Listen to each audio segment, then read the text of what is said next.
வணக்கம். செந்தணலின் பிரதான செய்திகள். விரிவான செய்திகளுக்கு முன் தலைப்புச் செய்திகள். இறுதிப் போரின் போது படையினரிடம் சரணடைந்த பின்னர் வலிந்து காணாமல் ஆக்கப்பட்ட ஒருவர் தொடர்பான வழக்கில் அவரது தாயார் நீதிமன்றில் சாட்சியம் அளித்துள்ளார். கிளிநொச்சி ஆனையிறவு பகுதியில் இடம்பெற்ற உந்துருளி விபத்தில் ஒருவர் உயிரிழந்துள்ளார். அமைச்சர்களான ஹெரின் பெர்னாண்டோ மற்றும் மனுஷ நாணயக்கார ஆகியோர் கட்சியின் உறுப்புரிமையிலிருந்து நீக்கப்பட்டமை சட்ட ரீதியானது என உயர்நீதிமன்றம் தீர்ப்பளித்துள்ளது. தற்போது மூச்சு திணறல் அறிகுறிகள் அதிகரித்து வருவதாக மருத்துவ நிபுணர்கள் எச்சரிக்கை விடுத்துள்ளனர்.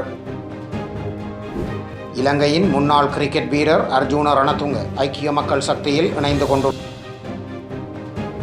அரசாங்கத்தில் இராஜாங்க அமைச்சர் பதவியினை வகிக்கும் 8 உறுப்பினர்கள் அந்த பதவியிலிருந்து விலக தயாராகி வருவதாக தெரிவிக்கப்படுகிறது. தேர்தல் சட்டங்களை மீறியமை தொடர்பில் கடந்த 24 மணி நேரத்துள் 20 முறைப்பாடுகள் கிடைத்துள்ளதாக தேர்தல்கள் ஆணைக்குழு தெரிவித்துள்ளது. முன்னாள் சுகாதார அமைச்சர் கெஹலிய ரம்புக்வெல தாக்கல் செய்த மனு மீதான விசாரணை ஒத்திவைக்கப்பட்டுள்ளது. அமெரிக்க மத்திய கட்டளையின் தலைவர் இந்த வாரம் 2வது முறையாகவும் இஸ்ரேலுக்கு பயணம் மேற்கொண்டுள்ளார். பங்களாதேஷின் இடைக்கால பிரதமராக முகமது யூனூஸ் பதவியேற்றுள்ளதாக தெரிவிக்கப்பட்டுள்ளது. தொடர்பென விரிவான செய்திகள். இறுதிப் போரின் போது படையினரிடம் சரணடைந்த பின்னர் வலிந்து காணாமல் ஆக்கப்பட்ட ஒருவர் தொடர்பான வழக்கில் அவரது தாயார் நீதிமன்றில் சாட்சியம் அளித்துள்ளார். 2009 போரின் இறுதி நாட்களில் ஸ்ரீலங்கா படையினரிடம் சரணடைந்த பின்னர் வலிந்து காணாமல் ஆக்கப்பட்ட ஒருவர் தொடர்பான வழக்கு விசாரணையின் போது அவருடைய தாயார் நீதிமன்றத்தில் சாட்சியம் அளித்துள்ளார். குறித்த வழக்கு நேற்று முல்லைத்தீவு நீதிமன்றில் இடம்பெற்றது. காணாமல் ஆக்கப்பட்ட தனது மகன் தொடர்பில் வழக்கு தாக்கல் செய்த முல்லைத்தீவு மாவட்டத்தை சேர்ந்த தாயார் சார்பாக மூத்த சட்டத்தரணி ரட்னவேல் மன்றில் முன்னிலையாகியிருந்தார். இந்த வழக்கு தொடர்பில் கருத்து தெரிவித்த சட்டத்தரணி ரட்னவேல் இந்த வழக்கு விசாரணையில் வலிந்து காணாமல் ஆக்கப்பட்ட தனது மகன் தொடர்பில் அவரது தாயார் மன்றில் சாட்சியம் அளித்துள்ளார்.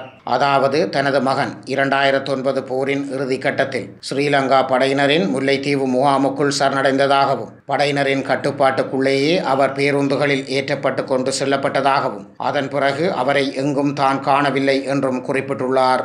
அத்துடன் அவர் தொடர்பில் எந்த தகவலும் இல்லை என்றும் தான் எவ்வளவோ முயற்சிகள் மேற்கொண்டும் அரசாங்க அதிகாரிகள் அரசு ஸ்தாபனங்கள் ஆணைக்குழுக்களை அணுகியும் எவ்விதமான பயனும் தனக்கு கிடைக்காதபடியினால் நீதிமன்றை நாடி இந்த வழக்கை தாக்கல் செய்துள்ளதாகவும் மன்றுக்கு தெரிவித்திருந்தார். இந்த நிலையில் குறித்த தாயார் அரசு தரப்பு வழக்கறிஞரால் குறுக்கு விசாரணை செய்யப்பட்டு அவரது சாட்சியம் முடிவு பெற்றது. அடுத்த வழக்கு விசாரணை நவம்பர் மாதம் 7ஆம் நாள் நடைபெறும் என்று நீதிமன்றம் தவணையிட்டுள்ளது என தெரிவித்தார். இறுதிப் போரில் படையினரிடம் சரணடைந்த நிலையில் வலிந்து காணாமல் ஆக்கப்பட்ட 20 பேர் தொடர்பாக மூத்த சட்டத்தரணி ரட்னவேல் உள்ளிட்டவர்களால் ஆட்கொணர்வு மனு தாக்கல் செய்யப்பட்டது. குறித்த மனு மீதான வழக்கு விசாரணைகள் முல்லைத்தீவு நீதிமன்றம் உள்ளிட்ட வெவ்வேறு நீதிமன்றங்களில் கடந்த சில ஆண்டுகளாக இடம்பெற்று வரும் நிலையில் இந்த 20 பேரில் ஒருவர் தொடர்பான வழக்கு விசாரணை நேற்றைய நாள் முல்லைத்தீவு நீதிமன்றில் இடம்பெற்றுள்ளமை குறிப்பிடத்தக்கது. கிளிநொச்சி ஆனையிறவு பகுதியில் இடம்பெற்ற உந்துருளி விபத்தில் ஒருவர் உயிரிழந்துள்ளார். கிளிநொச்சி ஆனையிறவு பகுதியில் இடம்பெற்ற உந்துருளி விபத்தில் ஒருவர் உயிரிழந்துள்ளார். குறித்த விபத்து சம்பவம் இன்று அதிகாலை ஆனையிறவு பகுதியில் இடம்பெற்றுள்ளது. சம்பவம் குறித்து தெரிகையில் 4 பேருடன் கிளிநொச்சியிலிருந்து யாழ்ப்பாணம் நோக்கி பயணித்த 2 உந்துருளிகள் இன்று அதிகாலை ஆனையிறவு பகுதியில் ஒன்றன் பின் ஒன்று மோதுண்ட போதே இந்த விபத்து நிகழ்ந்துள்ளது. விபத்தின் போது சம்பவ இடத்தில் ஒருவர் உயிரிழந்ததுடன் ஏனைய 3 பலத்த காயங்களுடன் கிளிநொச்சி மருத்துவமனையில் அனுமதிக்கப்பட்டுள்ளனர். விபத்து குறித்த விசாரணைகளை கிளிநொச்சி ஸ்ரீலங்கா காவல்துறையினர் முன்னெடுத்துள்ளதாக தெரிவிக்கப்பட்டுள்ளது. அமைச்சர்களான ஹெரின் பெர்னாண்டோ மற்றும் மனுஷ நாணயக்கார் ஆகியோர் கட்சியின் உறுப்புரிமையிலிருந்து நீக்கப்பட்டமை சட்ட ரீதியானது என உயர்நீதிமன்றம் தீர்ப்பளித்துள்ளது. சுற்றுலா மற்றும் விளையாட்டுத்துறை அமைச்சராக பதவி வகித்த ஹெரின் பெர்னாண்டோ அமைச்சர் பதவியிலிருந்து விலகுவதாக அறிவித்துள்ளார். ஐக்கிய மக்கள் சக்தியில் அங்கம் வகித்த ஹெரின் பெர்னாண்டோ மற்றும் மனுஷ நாணயக்கார் ஆகியோர் கட்சியின் உறுப்புரிமையிலிருந்து நிறுத்தப்பட்டனர்.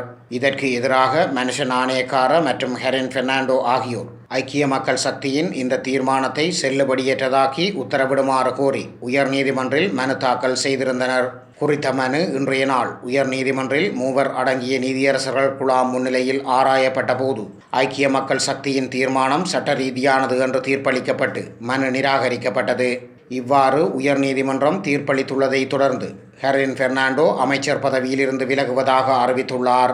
அதேவேளை உயர் நீதிமன்ற தீர்ப்பை அடுத்து ஏற்பட்ட மனுஷ நாணயக்காரவின் நாடாளுமன்ற உறுப்பினர் பதவி வெற்றிடத்திற்கு பந்துலால் பண்டாரி கொடாவை நியமிக்க தீர்மானிக்கப்பட்டுள்ளது. இதேவேளை அவரின் பெயரை தேர்தல்கள் ஆணைக்குழுவுக்கு அனுப்பியுள்ளதாக ஐக்கிய மக்கள் சக்தியின் பொதுச் செயலாளர் ரஞ்சித் மத்தும பண்டார தெரிவித்துள்ளமை குறிப்பிடத்தக்கது. அமைச்சர்களான ஹெரின் பெர்னாண்டோ மற்றும் மனுஷ நாணயக்கார ஆகியோரை கட்சி உறுப்புரிமையில் இருந்து நீக்குவதற்கு ஐக்கிய மக்கள் சக்தி மேற்கொண்ட தீர்மானம் சட்ட ரீதியானது என உயர்நீதிமன்றம் தீர்ப்பளித்தது. மூவரடங்கிய உயர்நீதிமன்ற நீதிபதிகள் குழாம் குறித்த அமைச்சர்கள் இருவரும் ஐக்கிய மக்கள் சக்தியில் அங்கம் வகித்ததுடன் ஜனாதிபதி ரணில் விக்ரமசிங்கவின் அரசாங்கத்திற்கு ஆதரவளித்திருந்தனர். இதனை அடுத்து ஹெரின் பெர்னாண்டோ சுற்றுலா விளையாட்டுத்துறை அமைச்சராகவும் மனுஷ நாணயக்கார தொழில் மற்றும் வெளிநாட்டு வேலைவாய்ப்புக்கான அமைச்சராகவும் நியமிக்கப்பட்டனர். இந்த நிலையில் ஐக்கிய மக்கள் சக்தி அமைச்சர்கள் இருவரையும் கட்சியின் உறுப்புரிமையிலிருந்து இடைநிறுத்தியதை அடுத்து ஐக்கிய மக்கள் சக்தியின் தவிசாளர் பதவியிலிருந்து நாடாளுமன்ற உறுப்பினர் சரத் பொன்சேகா பதவி விலகல் செய்துள்ளதாக தெரிவிக்கப்படுகிறது. 2024 ஆண்டு நடைபெறவுள்ள ஜனாதிபதி தேர்தலில் சரத் பொன்சேகா சுயேட்சை வேட்பாளராக களமிறங்கியுள்ளார். தேர்தலுக்கான கட்டுப்பணத்தை அவர் கடந்த 5ஆம் நாள் செலுத்தியிருந்தார். இலங்கையில் சிறுவர்கள் மத்தியில் தற்போது மூச்சுத்திணறல் அறிகுறிகள் அதிகரித்து வருவதாக மருத்துவ நிபுணர்கள் எச்சரிக்கை விடுத்துள்ளனர். இலங்கையில் சிறுவர்கள் மத்தியில் தற்போது மூச்சு திணறல் அறிகுறிகள் அதிகரித்து வருவதாக மருத்துவ நிபுணர்கள் எச்சரிக்கை விடுத்துள்ளனர். சிறுவர்களுக்கு ஏற்படும் இன்ஃப்ளூவன்சா வைரஸ் காய்ச்சலினை தொடர்ந்து மூச்சு திணறல் அறிகுறிகள் அதிகரித்து வருகின்றன. காய்ச்சல் 2 நாட்களுக்கு மேல் நீடிக்குமாயின் உடன் அருகிலுள்ள மருத்துவரை நாடி ஆலோசனைகளை பெற்றுக்கொள்ளுமாறும் குறிப்பிடப்பட்டுள்ளது. அத்துடன் சிறுவர்களுக்கு பாதுகாப்பான சூழலை ஏற்படுத்தி கொடுப்பது பெற்றோரின் கடமை எனவும் மருத்துவ நிபுணர்கள் தெரிவித்துள்ளனர். இந்த வகை வைரஸ் நோய்களின் அறிகுறிகளாக தலைவலி, இருமல், சளி, தும்மல், உடல்வலி ஆகியவற்றுடன் கூடிய காய்ச்சல் இருக்கும் என்றும் மருத்துவர்கள் தெரிவித்துள்ளமை குறிப்பிடத்தக்கது.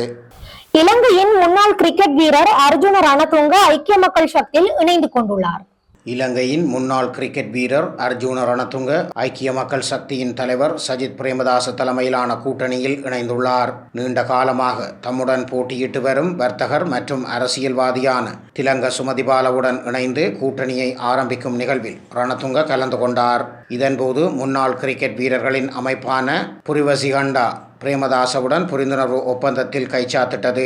இதற்கமே நாடாளுமன்ற உறுப்பினர் தயாசிறி ஜெகசேகர தலைமையிலான ஸ்ரீலங்கா சுதந்திர கட்சியின் ஒரு பிரிவு, தமிழ் முற்போக்கு கூட்டணி, ஸ்ரீலங்கா முஸ்லிம் காங்கிரஸ், டெலஸ் அழகப்பெரும மற்றும் GLP தலைமையிலான சுதந்திர மக்கள் காங்கிரஸ் ஆகியவற்றுடன் முன்னாள் இராணுவ தளபதி மகேஷ் சேனநாயக்க ஆகியோர் பரந்த கூட்டணியில் உள்ளடங்கியுள்ளனர். இதேவேளை கடந்த 5ஆம் நாள் இலங்கை கிரிக்கெட் அணியின் மூத்த வீரர் ஹஷான் திலகரத்ன ஐக்கிய மக்கள் சக்தியில் இணைந்து கொண்டார். அதேவேளை ஜனாதிபதி தேர்தலுக்கான திகதி அறிவிக்கப்பட்ட நிலையில் மாறி மாறி கட்சி தாவல்கள் இடம்பெறுகின்றமை குறிப்பிடத்தக்கது. அரசாங்கத்தில் ராஜாங்க அமைச்சர் பதவியினை வகிக்கும் 8 உறுப்பினர்கள் அந்த பதவியிலிருந்து விலக தயாராகி வருவதாக தெரிவிக்கப்படுகின்றது. அரசாங்கத்தில் இராஜாங்க அமைச்சர்கள் பதவிகளை வகிக்கும் ஸ்ரீலங்கா பொதுஜன பெரமுனவின் 8 உறுப்பினர்கள் அந்த பதவிகளில் இருந்து விலக தயாராகி வருவதாக அரசியல் வட்டாரங்கள் தெரிவிக்கின்றன. ஜனாதிபதி தேர்தலில் ஜனாதிபதி ரணில் விக்ரமசிங்கவுக்கு ஆதரவளிக்கப் போவதில்லை என தீர்மானித்துள்ள 8 இராஜாங்க அமைச்சர்களே இந்த முடிவை எடுக்கவுள்ளதாக தெரிவிக்கப்படுகிறது. இதன்படி DV சானக, தேனக விதான கமகி, சசீந்திர ராஜபக்ஷ, அசோக பிரியந்த, முகான் டி சில்வா, இந்திக அனுருத்த, பிரசன்ன ரணவீர மற்றும் ஸ்ரீபால ஹம்லத் ஆகிய இராஜாங்க அமைச்சர்கள் குழுவே இவ்வாறு பதவி விலகவுள்ளதாக தெரிவிக்கப்படுகிறது. இதேவேளை அரசாங்கத்துக்கு ஆதரவளிக்காமல் இராஜாங்க அமைச்சர்கள் பதவிகளில் நீடிப்பது நெறிமுறையல்ல என பல அமைச்சர்கள் கடந்த காலங்களில் சுட்டிக்காட்டியிருந்தனர். எவ்வாறாயினும் இந்த இராஜாங்க அமைச்சர்களின் பதவிகள் தொடர்பில் எவ்வித நடவடிக்கையும் எடுக்க அரசாங்கம் இதுவரை தீர்மானிக்கவில்லை என தெரிய வந்துள்ளது. தேர்தல் சட்டங்களை மீறியமை தொடர்பில் கடந்த 24 மணி நேரத்துள் 20 முறைப்பாடுகள் கிடைத்துள்ளதாக தேர்தல்கள் ஆணைக்குழு தெரிவித்துள்ளது.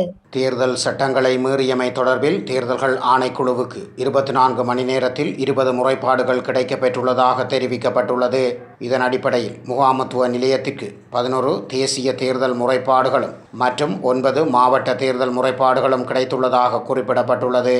அத்தோடு நேற்று அதிகாலை முதல் மாலை 4:30 மணி வரை குறித்த 20 முறைப்பாடுகளும் பதிவாகியுள்ளதாக சுட்டிக்காட்டப்பட்டுள்ளது. மேலும் பெறப்பட்ட அனைத்து முறைப்பாடுகளும் தேர்தல் சட்ட மீறல்கள் தொடர்பானவை எனவும் அத்தோடு செய்முறையை சீரமைக்கும் முயற்சியில் தேர்தல் புகார்களை முறைப்படுத்த தேர்தல்கள் ஆணைக்குழு நடவடிக்கை எடுத்துள்ளதாக தெரிவித்துள்ளமை குறிப்பிடத்தக்கது. முன்னாள் சுகாதார அமைச்சர் கெஹலிய ரம்புக்வெல தாக்கல் செய்த மனு மீதான விசாரணை ஒத்திவைக்கப்பட்டுள்ளது. முன்னாள் சுகாதார அமைச்சர் கெஹலிய ரம்புக்வெல தாக்கல் செய்த மனு மீதான விசாரணை ஒத்திவைக்கப்பட்டுள்ளது. தரமற்ற இம்யூனோ குளோபுலின் தடுப்பூசியை இறக்குமதி செய்த குற்றச்சாட்டு தொடர்பான வழக்கு நிறைவடையும் வரை தம்மை விளக்கமறியலில் வைக்குமாறு மாளிகாகந்த நீதவான் நீதிமன்றம் பிறப்பித்த உத்தரவை ரத்து செய்யுமாறு கோரி குறித்த மனு தாக்கல் செய்யப்பட்டிருந்தது. அந்த வழக்கு மீதான விசாரணை இன்று மேன்முறையீட்டு நீதிமன்றத்தின் தலைமை நீதியரசர் நிஷங்க பந்துல கருணாரத்ன மற்றும் சசி மகேந்திரன் ஆகியோர் முன்னிலையில் இடம்பெற்றது. இதன்படி குறித்த வழக்கு மீதான விசாரணைகள் எதிர்வரும் செப்டம்பர் மாதம் 4ஆம் நாளுக்கு ஒத்திவைக்கப்பட்டுள்ளன.